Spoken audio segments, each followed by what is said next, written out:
Check out carmarshal.com. The link is in the description. They help support us.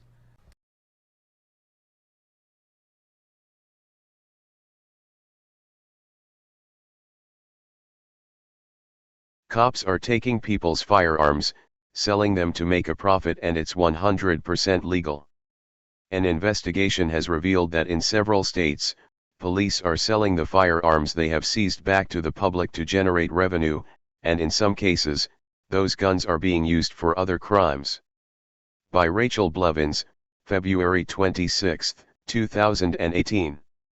As calls for gun control increase among the parties that claim it would put an end to mass shootings, an investigation is revealing that state sheriff's deputies are taking the firearms they have seized from individuals and reselling them to generate revenue, only to find that some of the guns go on to be used in other crimes.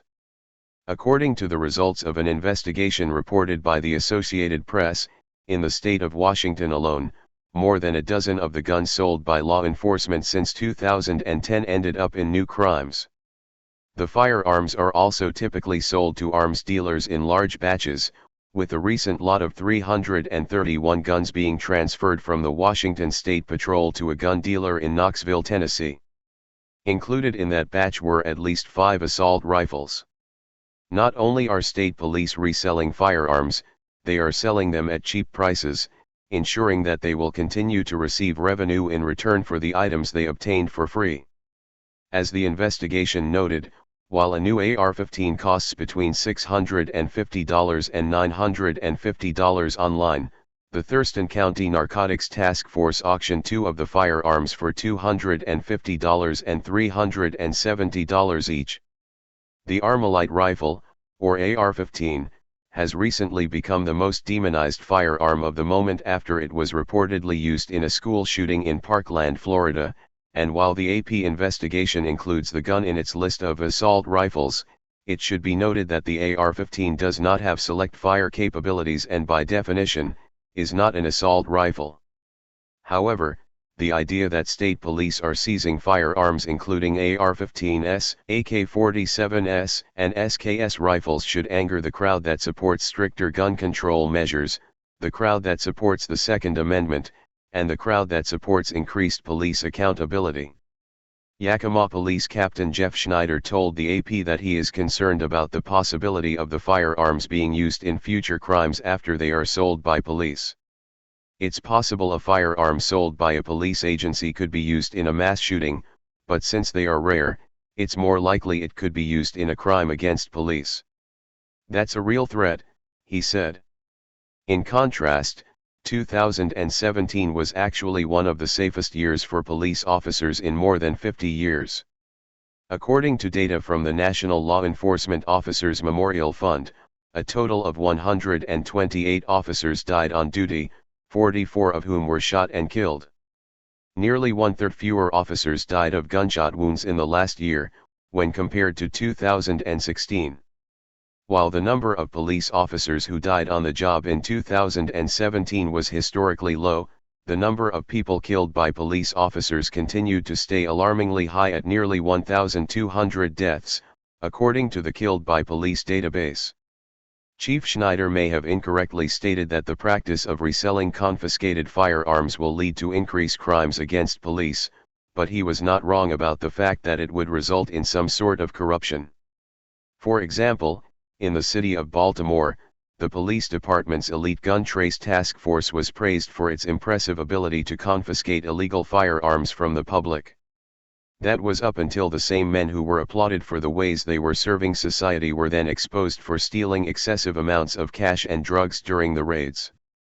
As the Free Thought Project has reported, the Drug Enforcement Administration began investigating the task force after a Baltimore detective was caught on a wiretap discussing drug trafficking with a drug dealer who was being investigated. Since then, several members of the task force have been indicted, including the group's supervisor, who is accused of stealing more than $100,000 during raids between 2014 and 2016. The department has also faced criticism for body camera footage that showed officers planting drugs on innocent citizens and working together to manufacture evidence. One Baltimore detective who intended to expose the actions of his corrupt colleagues was shot with his own gun, the day before he was set to testify in court. County, this is Charlotte County Cop Watch, and I wanted to explain what fair use is. You can use pieces of news articles if you're doing it for news reporting, you have commentary, and you're doing it for education purposes. So that's what fair use is, as you can see right here. Another reason why I wanted to make this video is to let you know I have just joined with Patreon. A nice thing with Patreon, I make no money on YouTube. They took the money away years ago, and so this is another way to give, and it's a nice thing too because you can give monthly. You can give $1, $5, $10, whatever. I do 4 to 5 hours a day on trying to wake the sheeple up on how corrupt it is and different ways that you can fight the corruption. So Patreon is a way that you can do it, and then of course the old way is still there. Donate to Charlotte County Cop Watch with PayPal or credit card. So keep that in mind. 4 to 5 hours a day. I make no money, but the corruption happened to me and I'm sick of it, so I'm trying to wake people up. But my wife would love it if if we could get some help out there. There's 47,000 subscribers. Just think if each one of you subscribers just gave let's say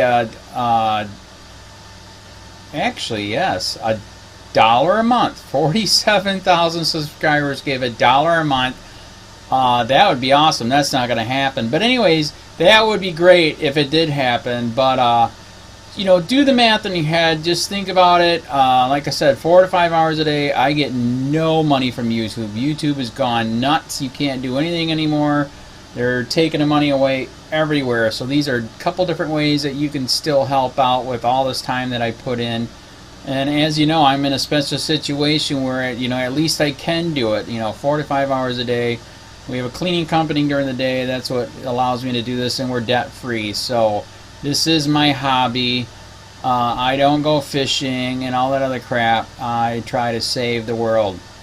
So help me out to make the wife happy, man. In fact, if you guys did give $1 a day, and there was 47,000 of you, and you did it, and each of you gave $1, and that was every month, oh my God, yes, I could quit. I could start suing them. Another idea too that we have is if I got some funds, we could actually contact everyone that has been ticketed and or arrested and put in jail and start sending them postcards to let them know we're here, and to see if everything went all right, and if it didn't, find out their story. So we could even do more investigations and more lawsuits. Lawsuits take money. So just think about that. 47,000 of you so far right now. $1 a day. $1 a month on Patreon, or $5 a month Patreon, 10, 20, whatever. Just do the math in your head, help out. This is a lot of work every single day. Thanks.